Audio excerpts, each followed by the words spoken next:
সুরধনির তীরে মাদল বাজছে। আর ওইদিকের অবস্থা দেখুন না, কিবা সোনার নদী আপুরি কাটে টলমল হায় হায়, সোনার নদী আপুরি করে টলমল হায় হায়,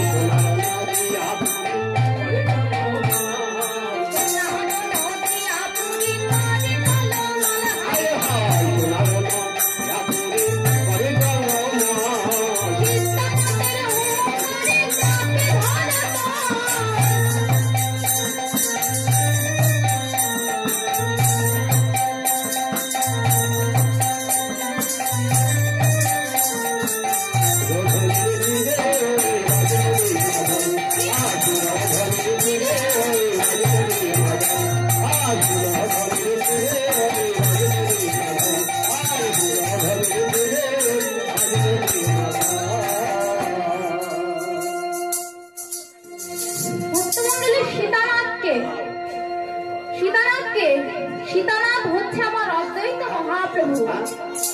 সীতানাথ হচ্ছে আমার অদ্বৈত মহাপ্রভু। ওই যে পঞ্চতত্ত্বের ছবি রয়েছে তার মধ্যে মধ্যে গৌরাঙ্গ, দক্ষিণে ইতাই, তার পাশে যে বৃদ্ধ দাড়িওয়ালা ব্যক্তিটি তিনিই হলেন সীতানাথ। তিনি হলেন কৈলাসধিপতি দেবাদিদেব মহেশ্বর। তা তিনি বৃদ্ধ হলেও তিনি যখন হরিনামে নৃত্য করেন মা, তখন ধরাধাম কম্পিত হয়।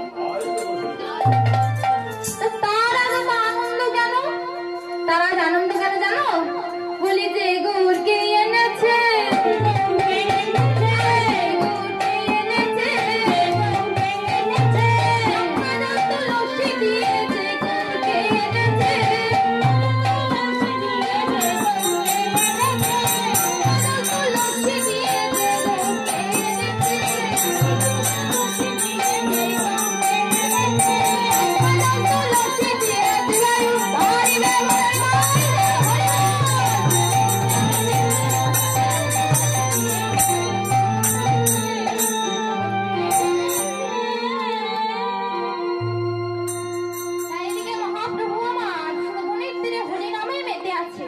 আর ওইদিকে কি হচ্ছে দেখুন। ওইদিকে সুদূর পূর্ব বর্ধমানের শ্রীখণ্ড গ্রাম থেকে দুই ভক্ত ছুটে আসছে এই হরি সভায় যোগ দেওয়ার জন্য। দুই ভক্ত ছুটে আসছে, তাদের মধ্যে একজনের নাম হলো মুকুন্দ সরকার আর তার ছোট ভাইয়ের নাম হলো নরহরি সরকার। তারা নাকি খবর পেয়েছে যে স্বয়ং গোলক বিহারী নারায়ণ নবদ্বীপের মাটিতে আবির্ভূত হয়ে ভক্তগণ সঙ্গে নিয়ে হরিনাম বিতরণ করিতেছে।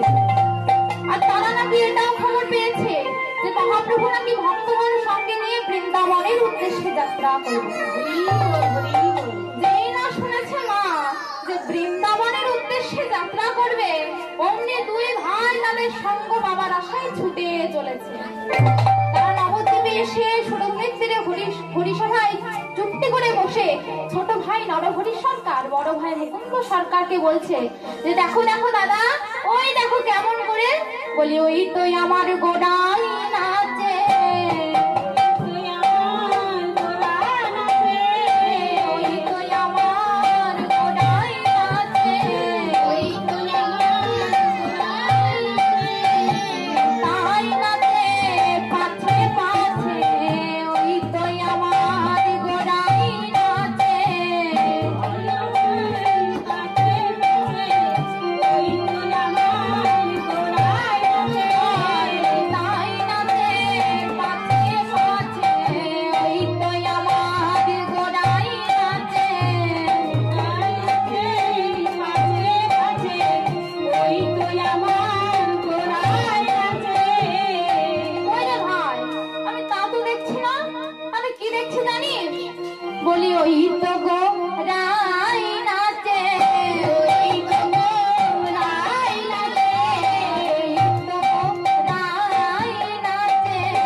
হচ্ছে। তারা দুই ভাই হরিসভায় বসে মনে মনে ভাবছে যে আমরা মহাপ্রভুর সঙ্গে বৃন্দাবনের উদ্দেশ্যে হরিনাম গাইতে গাইতে যাব। আর এদিকে মহাপ্রভু গেয়ে চলেছেন, বলি কি বা মাতোয়ারা ভাগীরথী করে টালো মালা হাই হাই,